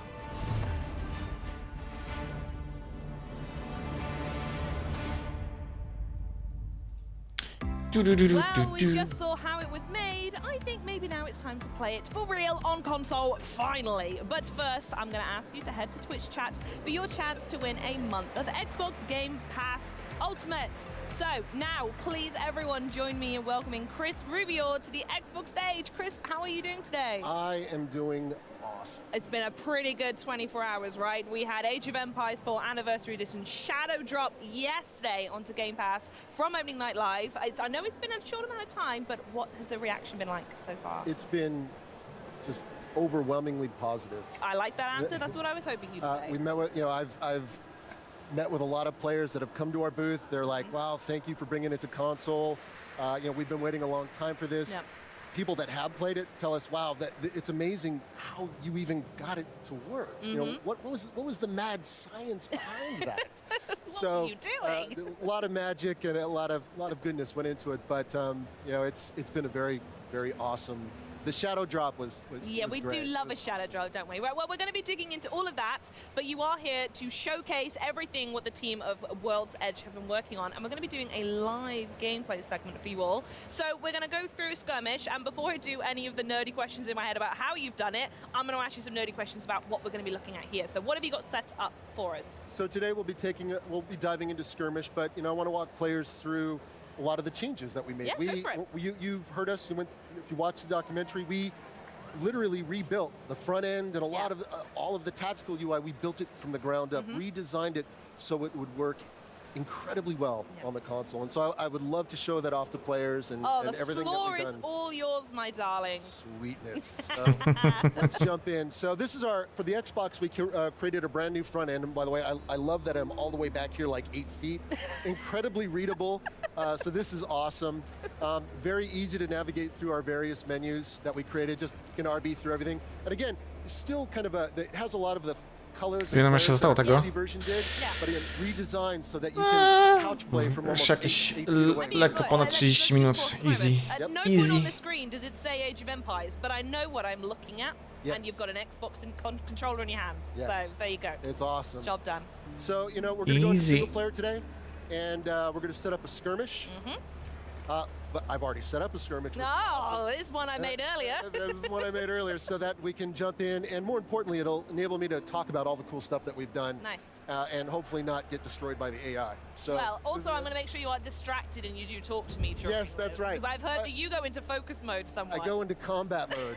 So Which I love, because I'm not a combat girly. I like to build my civilizations. AI, easy. Very beautiful, and then at the end I'm like, I suppose I need to go bash someone up now. I do that too. I'm actually quite the builder. And then, you know, I get a lot of better players than me that come over and stomp my base. I'm like, I probably shouldn't have been focused on making a cool base. It's all about darn it. turtling the wonder in the base for me. That's how I go for it. So it's awesome. So we're going to be playing today. We got the English versus the French. Yep. Very tried and true classic matchup. Indeed. We're going to start with our base kind of already pre-made. And if players out there haven't checked it out, we've released Empire Wars, which is a kind of a really cool fast start in the game. And Age of Empires 4 is a little bit different than Age of Empires 2. The civs are slightly more asymmetric. So Empires Wars was designed, each civilization starts and was handcrafted to start at the right start that you would expect them to be at that point in time. So a lot of passion and love went into making that mode super awesome. So what we see here is basically the base that I've set up. I got a bunch of workers right here in idle, but more importantly, it's like, well, what's all that UI on the screen? Because that is the first thing, especially so you go from PC gameplay, and if you've never played on console, Age 2 came out early this year. If you've not had a chance to play that yourself, it even looks different to that one as well as soon as you load in somewhat. Yes. Yeah. So we've went in, you know, we've made a lot of modifications, and our goal is to literally streamline the interface, but at the same time make it incredibly accessible and easy to read for couch play. Yes, so definitely. one of the first things any PC player would notice is like, oh my gosh, the resource bar is in the top center of the screen. It's on the PC, it's in the lower left. And we found on the console. Thank you for the ad. We found on the console that that placement is really nice, makes it super easy to read. That where you at? A lot of learnings actually came from Age of Empires. Friend request. Kudos to that team for an awesome job that they did. So we were able to tap into a lot of that and literally kind of define out. So as I go through the screen in a clockwise motion, we have our resource bar at the top. We have kind of our tribute menu that you can access, you know, with various commands. You'll also see a bunch of little helper widgets, and those were purposely done so there's, you know, it's not mouse and keyboard. It is, you need to, you know, as a new player, it's very helpful to understand which inputs you got to press to access Message functionality. The lower right-hand corner, that's kind of your tried and true mini-map. Indeed, yeah. You can expand your mini-map, which There is a it really is. cool bit of functionality. You can hold down the Y button. You can actually super fast scroll. Ludzie uwielbiają trollować, zawsze jak wycieki camera markers, which I'm gonna do ID here. Xboxowego wycieknie. And then that's a terrible spot for a marker, but I'll drop one right there for the purpose of demo. And then what you can do too on the minimap is you can just literally just jump around based on those waypoints that you set. So entirely up to the player, however they want to play. And the toolbar, or I should say the D-pad controls that you see in the center of this bottom center there, those are what we call a quick find menu, and it allows players kind of like hotkey shortcuts on the PC. It allows you to jump to various units, structures that you have on the battlefield. For example, if I press D-pad up, I can cycle through all my idle villagers very quickly. There they are. If I want to go to my military, I can press D-pad left, boom, I'm right there with a group of units, and I can kind of cycle through them. Now, if I want, I can actually select all my idle villagers just by holding D-pad up. Right, you've thought this through, haven't you? It makes it super simple. In fact, if we can for a moment, I just want to pause the game. We're going to cut away from the gameplay very quickly. Chat's probably going to know why. And I want to ask you a little bit about what work you've done in the background to try and get it to like the testing phase. And we even heard in that Vidoc just then that I think it's yourself or maybe a lot of other people are really, really excited about playing on controller now. Yeah, so we have, you know, we've spent, I should say, both teams, Age of Empires 2 and 4, we spent many months and thousands of hours basically hammering away. We methodically went through the keyboard and mouse inputs and essentially broke them down, figured out how all of that would map and translate to the controller. And then once we got it all done on paper, after many months, we started prototyping, we started iterating, we started playing what worked, what didn't work, started throwing things out, bringing stuff back. So it was just a constant phase of development where we were just trying and experimenting until we landed on what you see here today. And we're really happy. The team, kudos to all the teams, our partner teams that worked on this. We have something that is truly amazing, and honestly, I've said this before. If you watch the videos, as an RTS player, I should say, as an RTS developer that's worked in the genre for about 29 years now, I actually prefer to play with the controller. Well, let's get back in the hot seat then. Do some movements for us. I want to see. Do the thing again where you select all the villagers. So I press up on the D-pad. Go on. Oh, there we go. Which is super awesome. If you think about it, it's like, so good. And that's what I love about the controller is everything. Everything on the D-pad is at your fingertips. It's you no longer have two input devices. Everything's been focused down to one. And we've gone in, we've intelligently designed the controller in such a way that it just makes everything feel really intuitive. Niby to prawda z jednej strony, że wszystko masz na jednym urządzeniu i wszystko pod ręką, aczkolwiek wydaje mi się, że zdecydowanie szybciej jest myszką i klawiaturą. Łapaka, you have a child? Damn, daddy. That was intentionally done because this blueprint that we have was designed so not only in the present is it awesome, but we can also carry it forward into the future with other iterations. So I got am I getting attacked by the AI? Look at that, I'm talking. Here we are chatting and you're under fire. Yeah, so what I want to show off are a couple cool innovations. These are absolutely critical to players out there. The first one is called the Villager Priority System. You're into lesson 2? Nice, that's good, that's good. With a passion, and I got to say, this is actually a new innovative feature for the genre as a whole. I was saying to our creative director, I'm like, how did we not think of this? You get a child at that point. And we laugh about it. But that's how cool of a feature it really is. So how it works is essentially bring up this really cool radial. You hold down the left trigger, press an RS, and it brings up this radial. And this radial has a bunch of different presets that are broken up into various kind of like pie chart-like fashions. These are all weighted based on resource type. So instead of dragging and dropping individual folks as they come out the village, it's just already managed. This is where it gets really good. I got it all set up. So that's amazing. So we're gonna focus in on this economic one, but if you can use these presets. They were designed by our pro players on our team. We have some basic ones that that's why Łapaka is set it and go. But depending on staying here on stream to hear my Polish. So yeah. Based on if I need more gold, need more stone. That's end game is when you need more gold. Maybe then he will even learn more than that. We'll take care of all that for you. Now, of course, if you're super pro, you can go in. We are. Yeah. We are. You can go in and custize your own VPS settings. Okay. So you have a custom setting for the pro players. Nie, ale naprawdę, kurde, nieźle wygląda ten interfejs konsolowy. Kto by pomyślał, RTS na konsolach, nie? Z padem. I hope someone will understand you. Yeah, someday. Maybe even sooner than you think.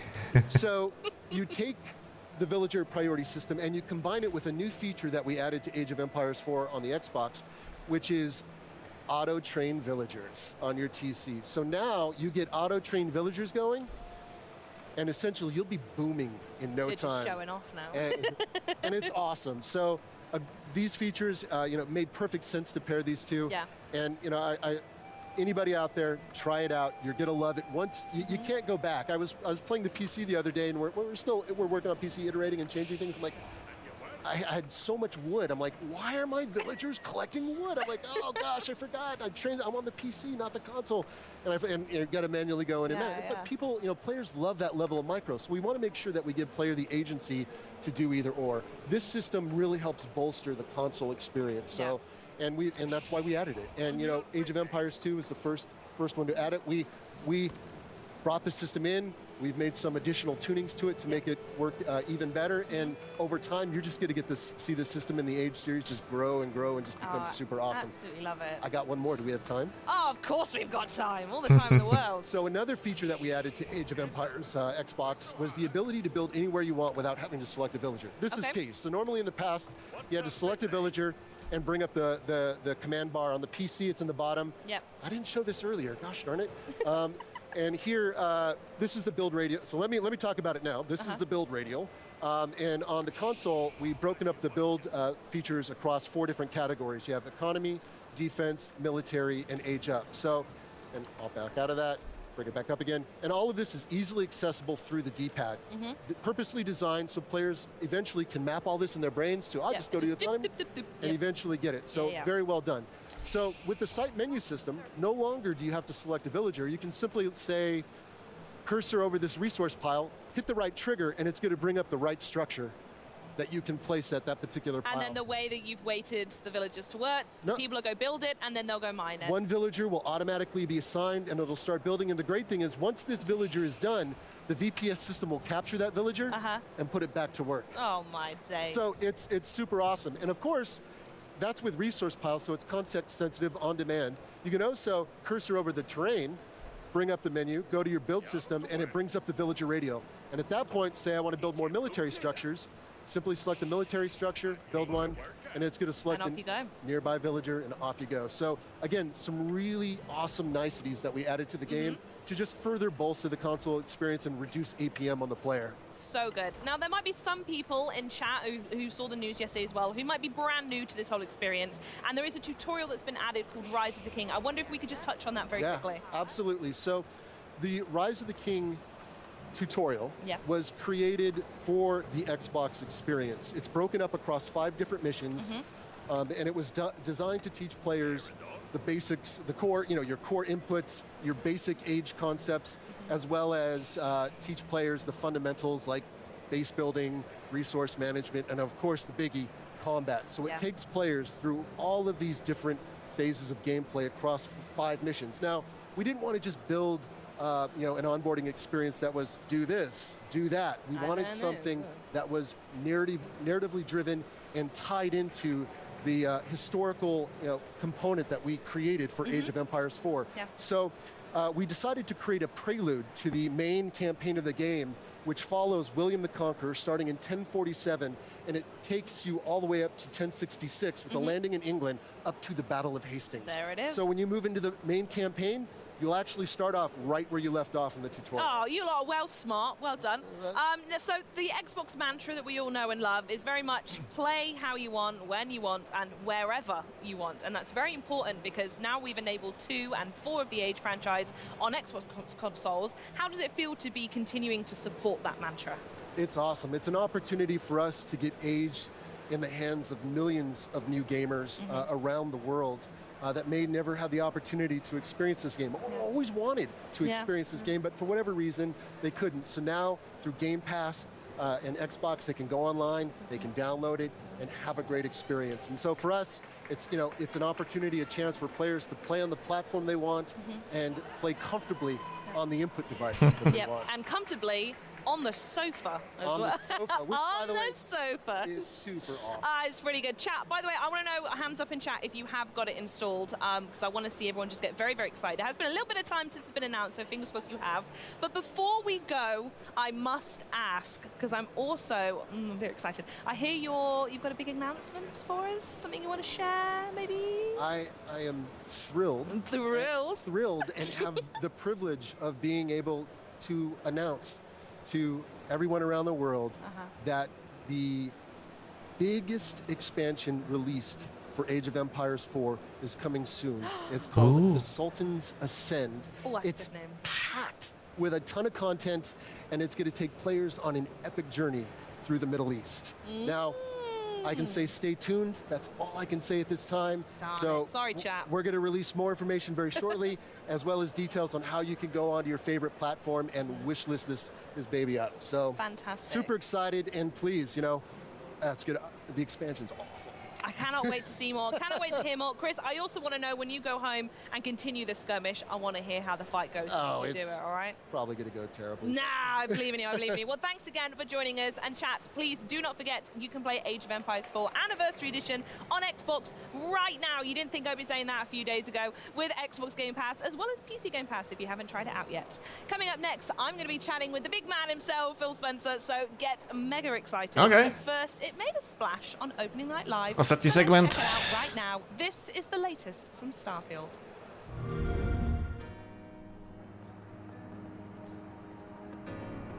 Starfield.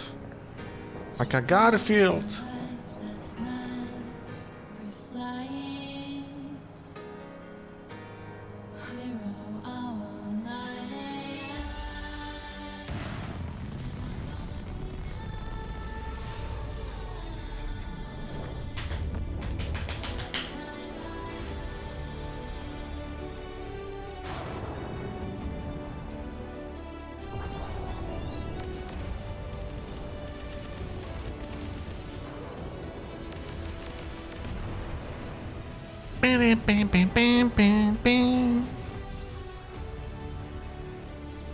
Boom, na Marsiku.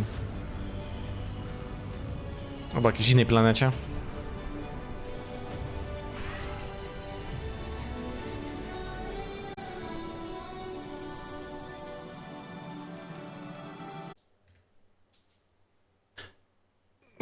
I możemy lecieć dalej.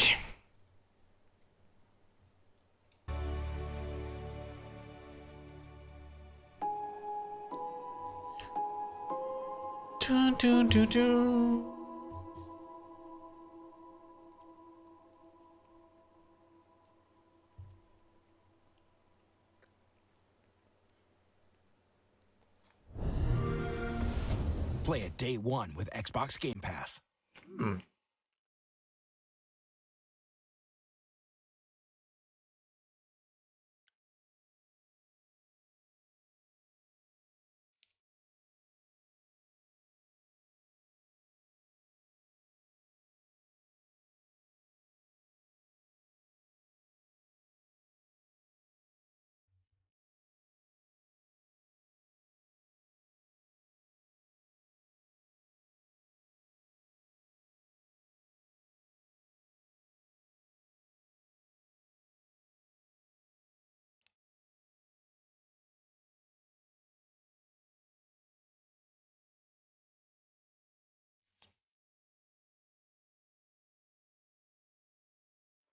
It is my distinct pleasure to welcome CEO of Microsoft Gaming, Mr. Phil Spencer, to the stage. How are you, my dear? I'm well. How are you? It's good to be here. So good. How's your first day of Gamescom? I mean, it's been exciting. I've had a walk around. I've looked at some things, but I've mostly just been sitting here talking Diablo and Age, and now to you. So it's like I saw the Age demo. It's kind of like a 10 out of 10. Who was out here for Diablo? Diablo, it was Rod and Chris. We're out here. Roderick was here. Roderick indeed. Yeah, good.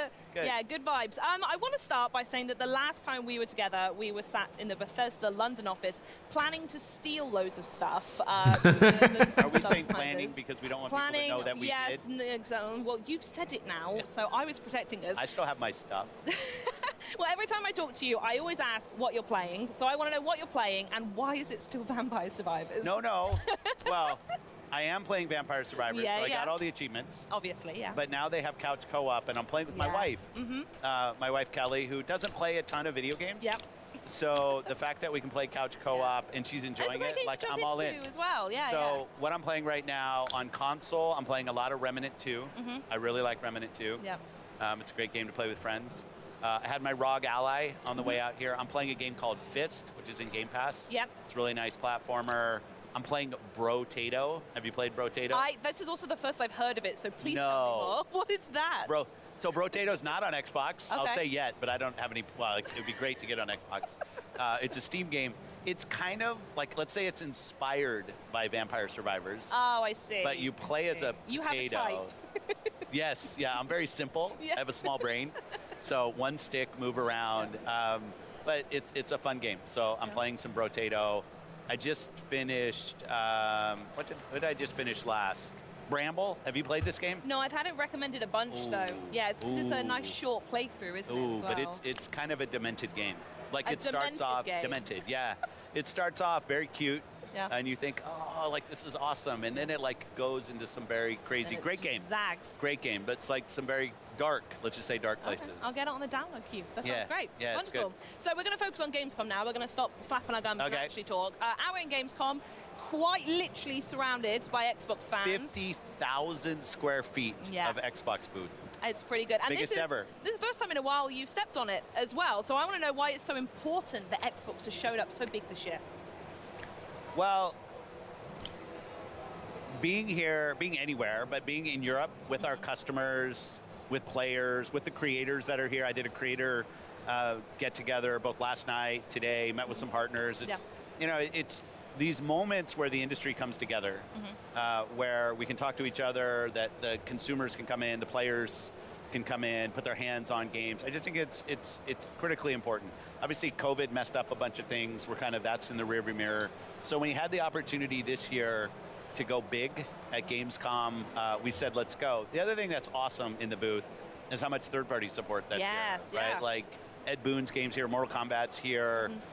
We have the DLC for Cyberpunk's here. Like it's just awesome to see how many of our partners, Rod's games here, Diablo, how many of the third-party support on the floor. It's an important thing for us as a platform.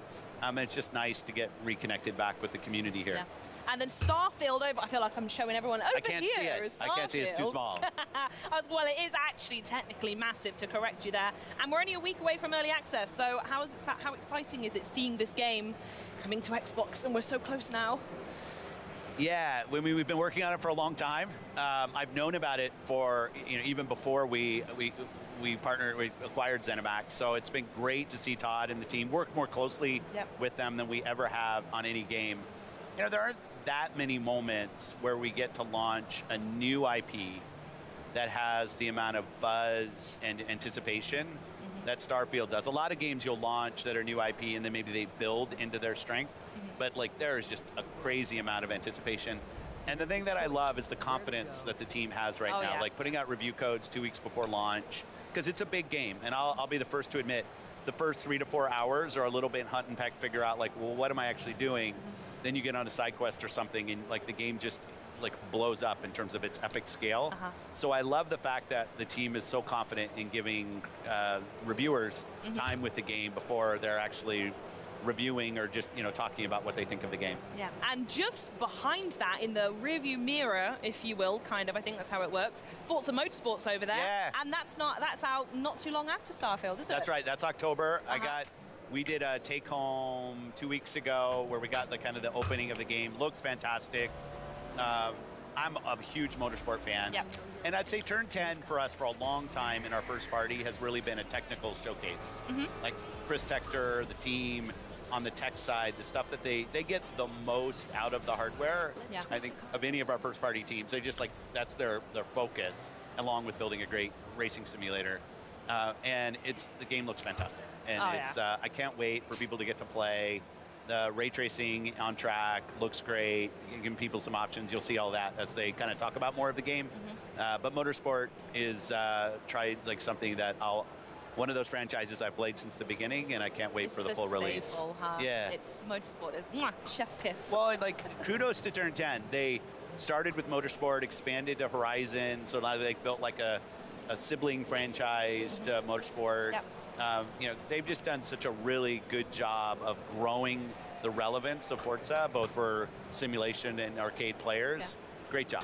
Yeah, absolutely. So, Phil, I know one of the things in chat, and many of the fans really appreciate about you, is how much you love to play the games themselves. So I know just over here, you can't see behind me, we've got the Stalker 2 demo, and you've taken that for a spin as well.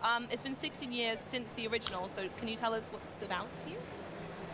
Yeah, Stalker, if you played the first game, has kind of a unique setting and story, and it's really nice to see what they've done in this build of continuing the lore of what Stalker is about, what your role is in the world, and kind of how the world invites you into what your role is and your kind of task.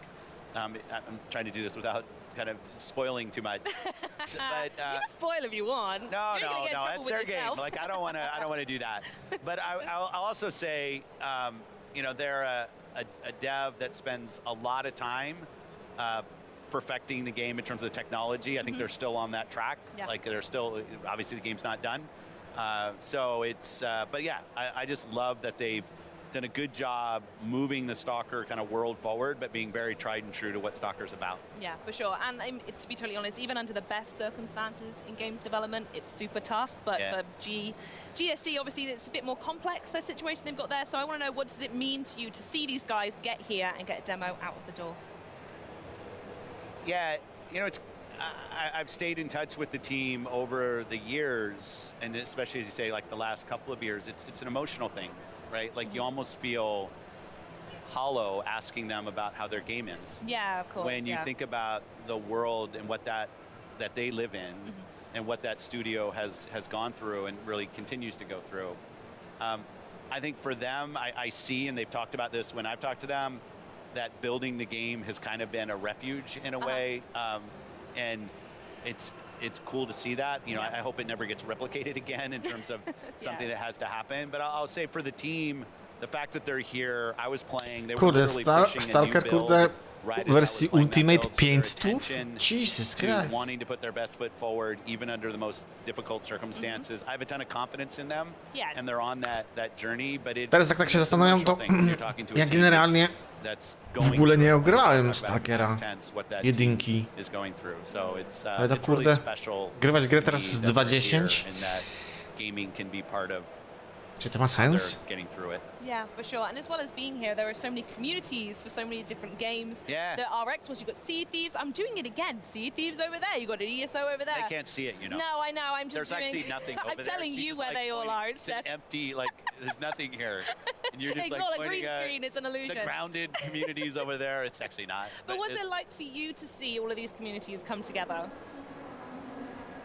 Siema, Badys. Siemaneczko, Community siemaneczko. gaming to me are linked. Like Yeah, it's 100%. from my early days of literally going to the arcade. I'm the old guy, but like that's the only way I could play that and Pong at my house. That's how I played video games. And there was a community in the arcade of like, hey, what's the new hot console? Not video game console, but actually arcade console cabinet that you're going to go play. And I love that today those communities, they're still physical. Like you asked, why are we here at Gamescom? Because we have a fan fest tonight. Indeed, it's going to be awesome with the local community and the people that are here, but also the virtual communities. And I think it's one of the unique things in video games, that video games can connect people across geographies, across races, religions. Like it is just a connector of people. And when it's a game like a Sea of Thieves, like a Grounded, like a Flight Sim, so many of our games now have these Elder Scrolls Online, which has a big... Już sądziłem, że ich tam tatuują, ale to raczej bardziej malują. They do that big round table. A really nice table. It's another one of the things on my list to see if I can pilfer. I won't lie to you. We should steal that. Yeah, we should. But the thing, I also want to make sure on the community side, it's not just about multiplayer games. Like you find, like think about Skyrim. Yeah. You know, Skyrim has an amazing community around it, and it's not because there's a bunch of PvP or PvE, right? It's people come together for their shared love of the world and the characters and the lore and their role in that. I just think that's a very special part of gaming, and it's a privilege, I guess, for us at Xbox to have some franchises that Ciekawe, ile te tatuaże się utrzymują. What we're seeing here is, I think it fully opens to the public tomorrow and all. It's the sweatshop tomorrow. Oh yeah. Ja wiem, pewnie Pop off then. parę razy trzeba by było się umyć, nie? Porządnie.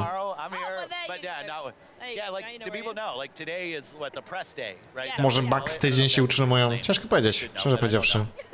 And then tomorrow the consumers, the players come in. Have you ever Ale na seen, bank to nie sperma. The running. It's ridiculous. And then right? eventually at some point, I'm going to stop pointing, but the escalators, and they get so busy. Yeah. Every time I come to Gamescom with someone new, I tell them you have to see the running when it opens and the escalators when they're full. It's great.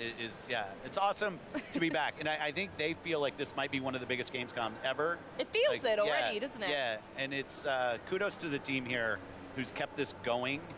They went virtual for a while, but now we're here back. No właśnie tak bocznie patrzę. Badys to tydzień, tak jak mówiłem. And it's special for Xbox as well, as we've mentioned a few times on the show already, that it's the 10th anniversary of ID at Xbox. Także ciekawy. There it He's sporting it. He knew what he was doing. I'd love for you to reflect on any memories or moments you have from the introduction of ID and how it's gone over the past 10 years. I'm going to start with a couple things. Yeah. One, we always have discussions internally when new things are going to happen on the console. No, nawet, nie? Wiesz, tydzień tatuaż sobie kolorowy podnosisz i do widzenia, nie? Jest gites. Clearly the console's still there and free to play happen. ID at Xbox. Well, when we have unmanaged partners that are building games on Xbox, what does that mean for a console? Because we started with this silly thing where publishers had 2 slots of arcade games that they could go do. It was like a silly policy in Xbox. Opening it up and allowing anybody who submits and actually has good intent to build a game on the platform has led to some of the best games that have, people forget like that Fortnite actually came through ID at Xbox. When you ask about like some of the special moments, I have to go to games from places where we'd never seen games from Xbox. I remember going to the Brazil game show and meeting the devs behind Aritana. I'm probably missing the pronunciation. But it's this, I think it was the first Brazilian developed Xbox game. And it came through ID at Xbox, and this team of guys, we were in Sao Paulo, and they came together, and I met them at the show, and it was so cool just to think, it used to be there were like 3 places on the planet where games were built.